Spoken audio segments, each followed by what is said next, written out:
सदा परिभवाग्रमभीष्टदोहम्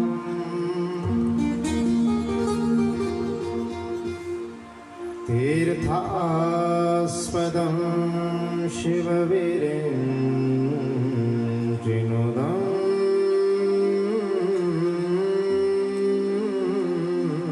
शरण्यम्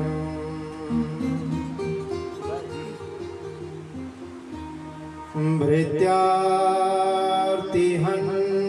प्रणतपालभवाब्धिपूतम् वन्दे महापुरुषते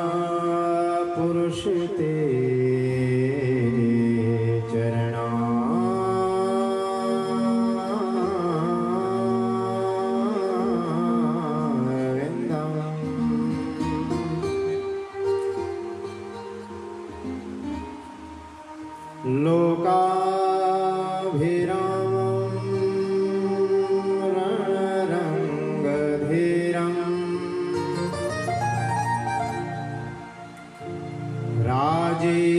राजीवनेत्रं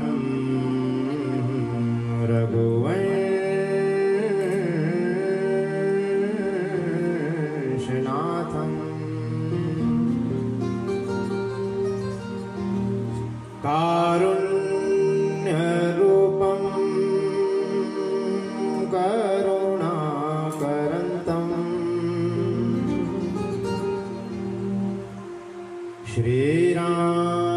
श्रीरामचन्द्रं मनसा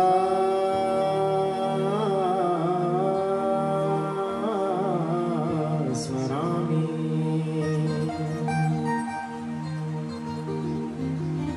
वंशे विभूषितकरानवनीरदाभा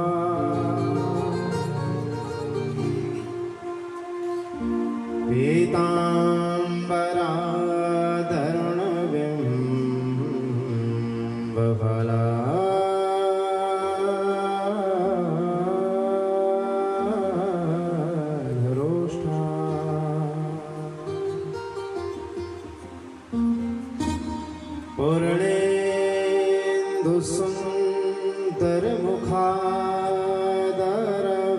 पूर्णेन्दुसुन्दरमुखादरविन्दनेत्रा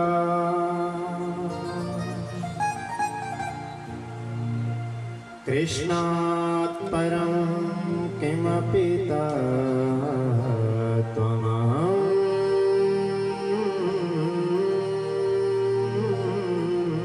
न जाने।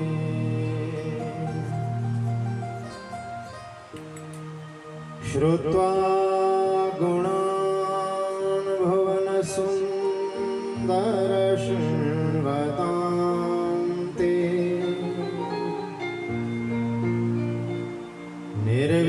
निर्विश्यकर्णविवरे हरतो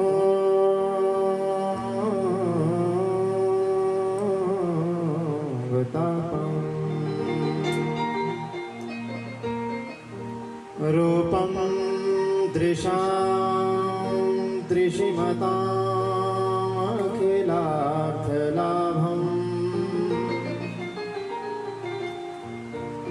त्वय्यच्युतः विशति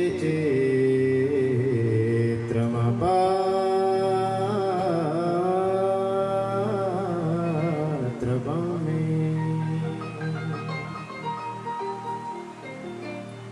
के भगत भगति भगवन्तु गुरु चतुर्नाम वपुएक इनके पदवंदन करो नाशत विघ्न अनेक। ओ आइए हनुमंत जी विराजिए कथा कहूँ अति अनुसार, प्रेम से गादी बैठो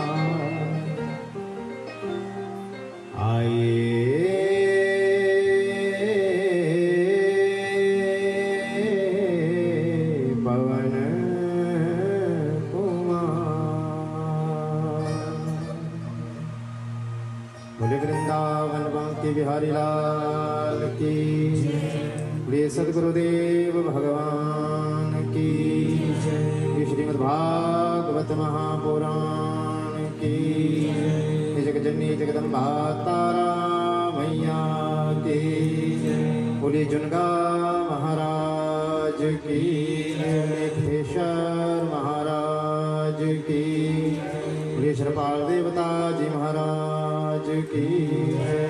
जय जय श्री राधे श्याम।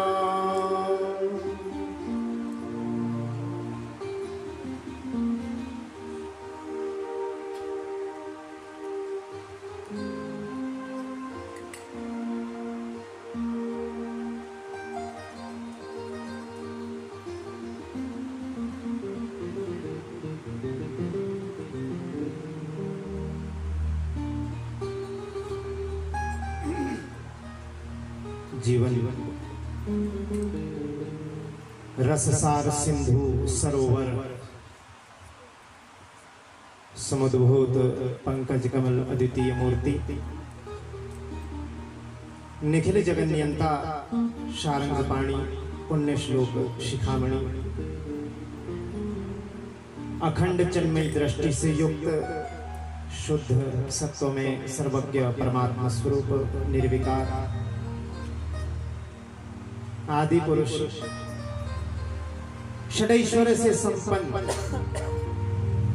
तीनों गुणों के अधिष्ठाता, सुखदायक, दया के समुद्र, शरणागत वत्सल, भक्त वत्सल, भक्तवांछा पारिजात कल्पतरु, नंद नंदन यशोदानंद वर्धन चितचोर माखन चोर कृष्ण कन्हैया श्री बाल कृष्ण लाल जो। बोलिए बाल कृष्ण भगवान की।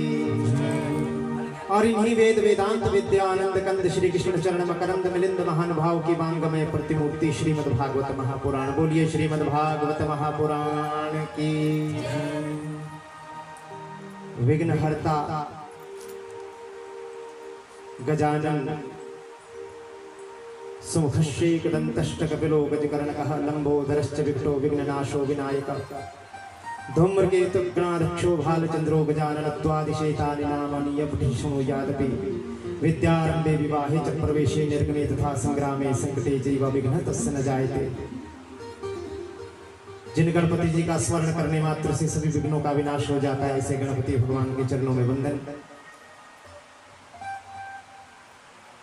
वाणी की अधिष्ठात्री परा पश्यन्ति मध्यमा वैखरी रूप से और हमारी जीवा पर वर्ण रूप में सदैव जो विराजमान रहती हैं, ऐसी माँ जगज्जननी भगवती जगदम्बा सरस्वती राज राजेश्वरी के चरणों में वंदन। माँ तारा का वंदन। बहुत भावन भगवान भोलेनाथ शंकर भगवान का आवाहन करते हुए जुनगा देवता कुल देवता श्री क्षेश्वर महाराज के चरणों में वंदन। श्रपाल देवता जी महाराज के चरणों में वंदन। जगत जननी जगदम्बा तारा मैया का वंदन। ग्राम देवता, स्थान देवता, इष्ट देवता, मंडल पर आवाहित 33 कोटि देवी देवताओं के चरणों में प्रणति पुष्पांजलि अर्पित करते हुए उपस्थित सभी ब्राह्मण वृंद, श्रोता वृंद, यजमान परिवार, शक्ति भक्ति स्वरूपा मातृशक्ति, स्नेहमय बाल वृंद और अपनी स्वर माधुरी से इस कथा में अनुपम रस घोलने वाले संगीत मंडली, आचार्य वर्गों का मैं हृदय से वंदन नमन करता हूँ, स्वागत भी करता हूँ आप सभी का भी। और बंधुओं, आपके हृदय में बैठे भगवान श्री कृष्ण, भगवान श्री गोविंद और बाल गोपाल का भी वंदन करते हुए, स्वागत करते हुए आज की कथा का आरंभ करते हैं। बोल गोविंद भगवान की। देखिए दिन कैसे बीत जाते हैं कोई पता नहीं चलता। विशुद्ध कथा का तीसरा दिवस, महात्म्य सहित चतुर्थ दिवस।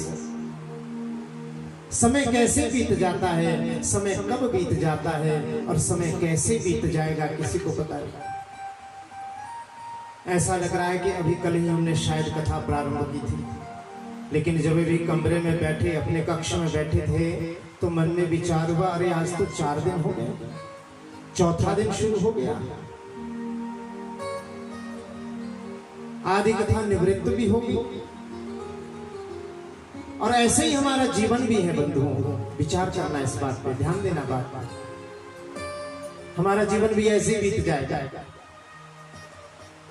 कभी विचार करते हैं, मन में विचार करते हैं, सोचते हैं हम कभी कभी, अरे अभी कुछ ही दिनों की तो बात है जब हम कभी स्कूल में पढ़ा करते थे।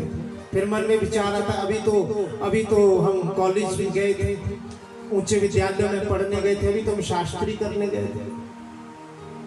अभी कक्ष में नीरज जी से मेरी बात हो रही थी, हमारे बुआ जी के बेटे हैं, सबसे छोटे हमारे बुआ जी कोटी से, इनसे बात हो रही थी। एक साथ हम पढ़े हैं 9वीं कक्षा में और 10वीं कक्षा में। इनसे बात हो रही थी, बचपन की बातें चल रही थी कक्ष में। हम इनसे कह रहे थे कि कितने प्यारे दिन थे वो, कितना अच्छा समय था, काश वो बचपन वापस आ जाता। वृद्ध आदमी हम लोग सोचते हैं कि वो बचपन वापस आ जाता, और जब हम बच्चे थे तब हम सोचते थे कि जल्दी जल्दी बड़े हो जाते हैं तो इस काम से छुटकारा तो मिलता, पढ़ाई के काम से। ऐसे ही जीवन भी कब निकल जाएगा, ये जीवन रूपी रेत हाथ से कब फिसल जाएगी, किसी को कोई पता नहीं। किसी कवि ने बड़ा प्यारा कहा, क्षण भंगुर जीवन की कलिका,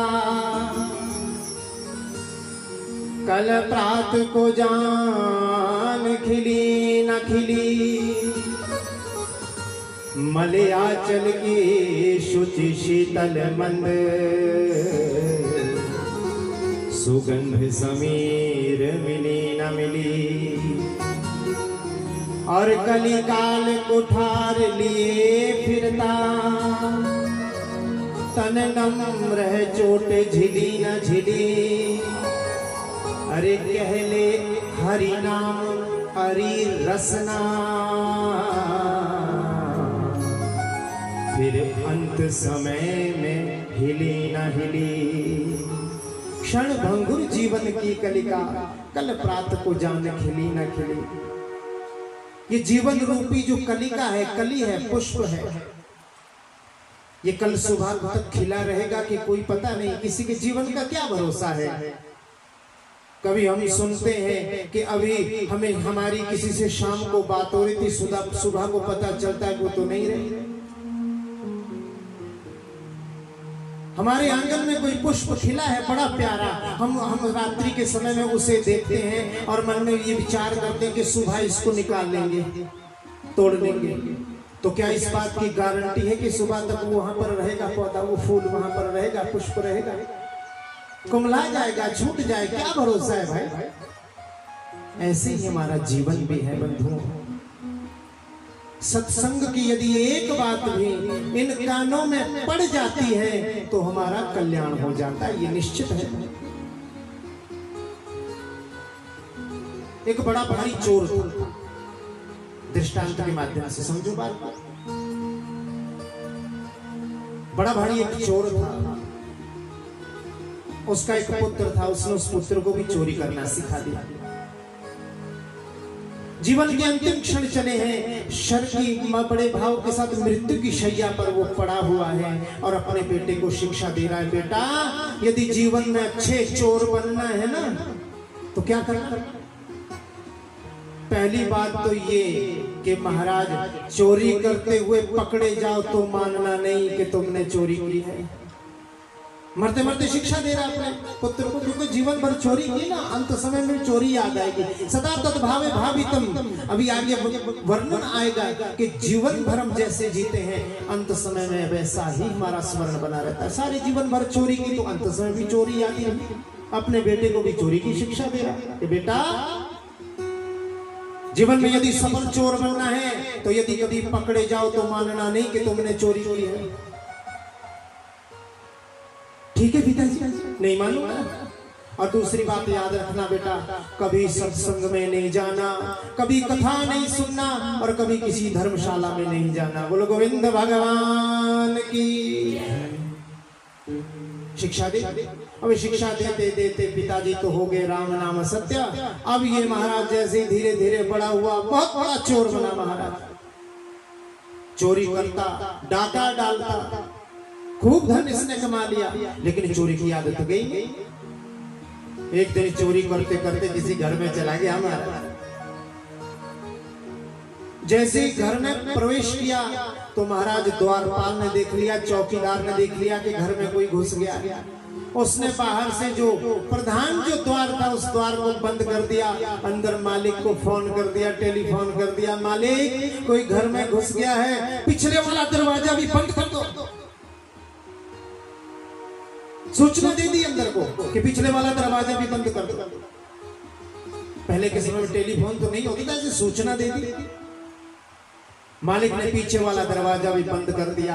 अब जैसे ही अंदर कक्ष में प्रवेश किया, जैसे ही इसने कहीं से उस चोरी का माल चुराने की कक्ष में प्रवेश किया, चुराना ही चाहता था, सोई हल्ला पड़ गया महाराज, अरे अरे इनके घर में तो चोर घुस गया है, पकड़ो इसे, पकड़ो इसे। अब महाराज जैसे ही चोर को पता लगा कि अब मेरे बारे में तो पता चल गया, अब क्या करूं, भागने का प्रयास करने लगा। कूदा, ऊंची ऊंची दीवार पर से कूदकर बाहर निकला, आगे बढ़ा और महाराज मार्ग में लोग इसके पीछे पड़े हैं महाराज, बहुत इसे पकड़ने के लिए।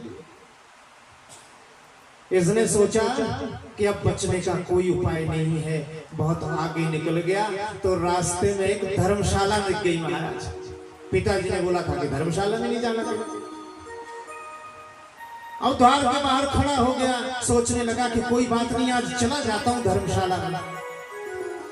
अब जैसे ही प्रवेश करने लगा था तो अंदर चल रही थी कथा। महाराज पंडित जी ने जोर से जयकारा लगाया, बोलो जगदम्बा मैया की। वहां पर देवी भागवत की कथा चल रही थी।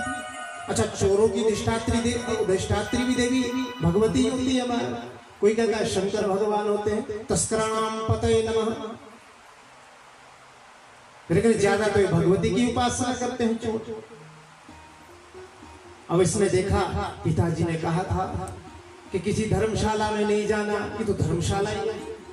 पिताजी ने कहा था कि सत्संग नहीं सुनना, और यहाँ तो सत्संग चला है, लेकिन बचने का कोई दूसरा उपाय नहीं, पकड़ लेंगे तो मार देंगे।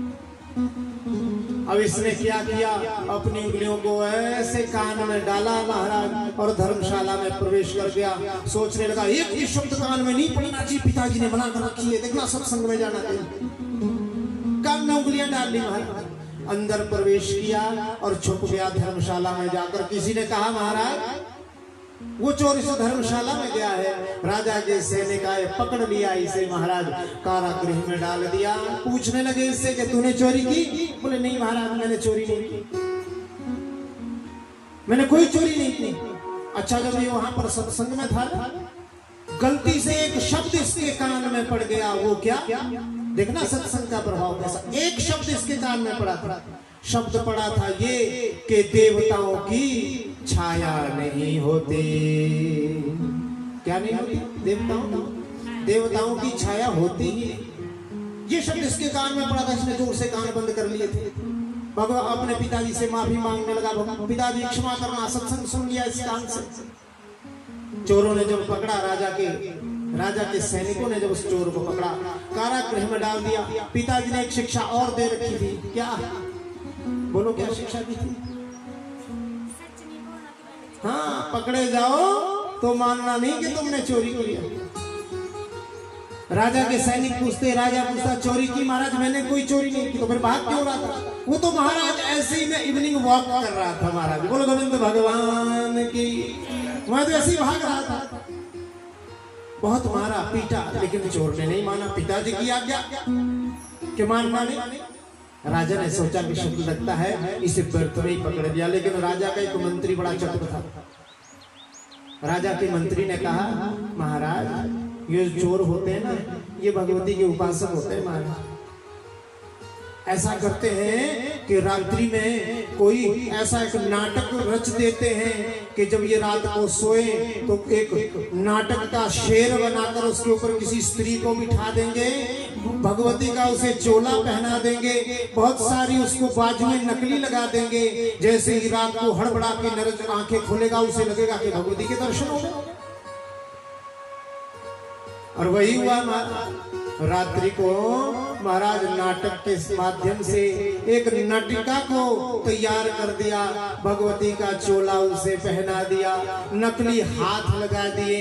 महाराज रात्रि के समय धीरे धीरे सिंह पर सवार होकर वो नटी जैसे ही कक्ष में प्रवेश हुई वैसी जोर की रोशनी भी, सब कुछ नाटक था राजा ने रच रखा। जोर की एक रोशनी महाराज, एक प्रकाश उसके ऊपर भगवती के ऊपर डाला गया। और जैसे ही वो अष्टादश भुजा रूपी भगवती जगदम्बा उसे दिखाई दी, हाथ जोड़ लिए महाराज, हे मैया तुम आ गई, मेरी रक्षा करो, राजा ने मुझे पकड़ लिया है चोरी के इल्जाम में। नटी ने पूछा, अच्छा तू तो मेरा भक्त है, मामे भक्ता अपनश्यति, मेरे भक्त कभी गिरते नहीं, पर सच सच बता दे, राजा के पास तो तूने बताया नहीं, मेरे पास बता दे कि तूने चोरी कर रखी। अब राजा के सभी सैनिक, राजा कान लगा के सुन रहे थे। कब जैसे ये माने महाराज वैसे इसको मृत्यु दंड देना या इसके हाथ कटवा दो। ऐसे कान लगा के सभी सुन रहे थे। सच सच बता तूने चोरी की है? तो महाराज हाथ जोड़कर कहने लगा, मैया मैंने इतना ही कहा था, सोई महाराज उसकी छाया दिख गई। और सत्संग में सुना था कि देवताओं की छाया नहीं होती। क्या सुना था? कि देवताओं की छाया नहीं होती। अब जैसे ही देखा, अरे इसकी तो छाया है। वहां पर पंडित जी ने कहा था कि देवताओं की छाया नहीं होती। अब जैसे ही उसकी तरफ देखा, छाया की तरफ देखा, ओहो घूमकर भी देखा, सारे कान लगा के खड़े हैं। अच्छा तो ये राजा ने चालाकी दिखाई मेरे सामने। हाँ अब मैं भी राजा से चतुर हूँ महाराज। जैसे देखा छाया है, माता की तरफ बोला, मैया मैंने चोरी नहीं की। बोलो जगदम्बा मैया की, मैंने चोरी नहीं की। अब जैसे ही कहा कि मैंने चोरी नहीं की, राजा भी सामने आ गया, चोर से क्षमा मांगी, उसे मुक्त कर दिया। चोर बाहर जाकर सोचने लगा, एक शब्द ने, सत्संग के केवल एक शब्द ने मुझे इतने बड़े दंड से बचा दिया, राजदंड से मेरी सत्संग के एक शब्द ने रक्षा की। यदि मैं पूरा सत्संग सुन लूंगा तो मेरा तो जीवन ही धन्य हो जाएगा। बोलो गोविंद भगवान के, मेरा तो जीवन ही धन्य हो जाएगा। इसलिए बंधु मैं कहता हूँ, क्या नारद जी ने कहा के भाग्योदयन बहु जन्म समर्जितेना सतसंगमं च लभते पुरुषो यदा वै अज्ञान हेतु कृत मोह मदांधकारं नाशं विदाहि ततो उदयते विवेका। भाग्योदयन बहु जन्म समर्जिते। ये मत सोच लेना कि तुम्हारे एक जन्म का ये पुण्य है। नारद जी कह रहे हैं भाग्योदयन बहु जन्म समर्जिते। जब महाराज बहुत जन्मों का पुण्य का उदय होता है ना महाराज, तब जाकर कहीं सत्संग मिलता है। और यदि ऐसे सत्संग में आकर भी हमने अपने जीवन में एक बात भी यदि अपने जीवन में ग्रहण नहीं की तो मेरा कहना और आपका सुनना व्यर्थ हो गया महाराज। बोलो गोविंद भगवान की। तो इसलिए मैं कहता हूँ, और गोस्वामी तुलसीदास जी ने भी बड़ा भाव कहा है कि जब विवेक पैदा होता है ना तो क्या होता है, हो ये विवेक मोह भ्रम भाव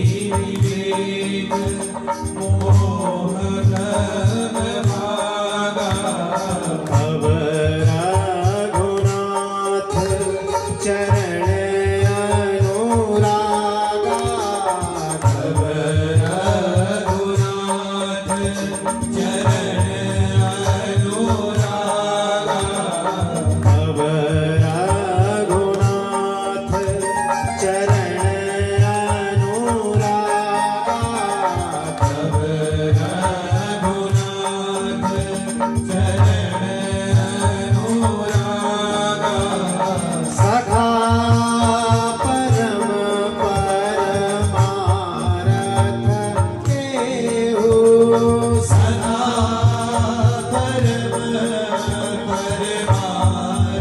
गुंदेहु सखा परम परमारथ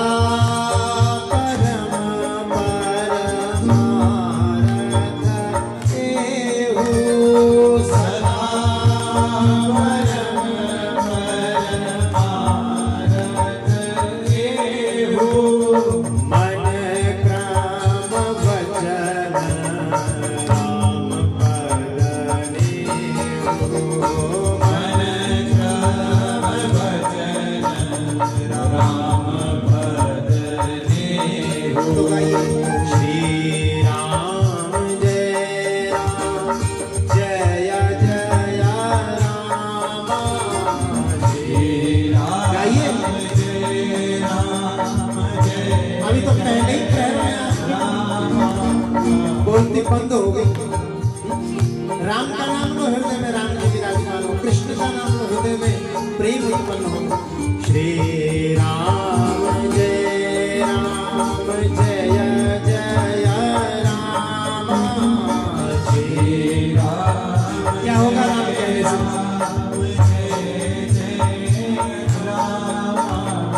श्री राम जय जय राम श्री राम जय राम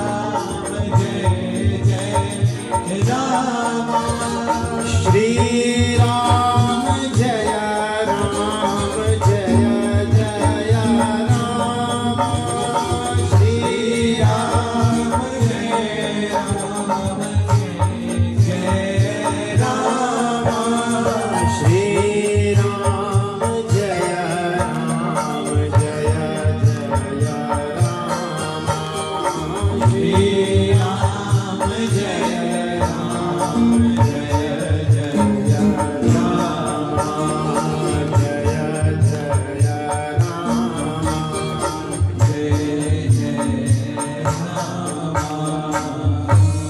राघवेंद्र सरकार की होय विवेक मोह ब्रह्म भागा तब रघुनाथ चरण अनुरागा सखा परम परमारते हु मन क्रम वचन राम पद नेहु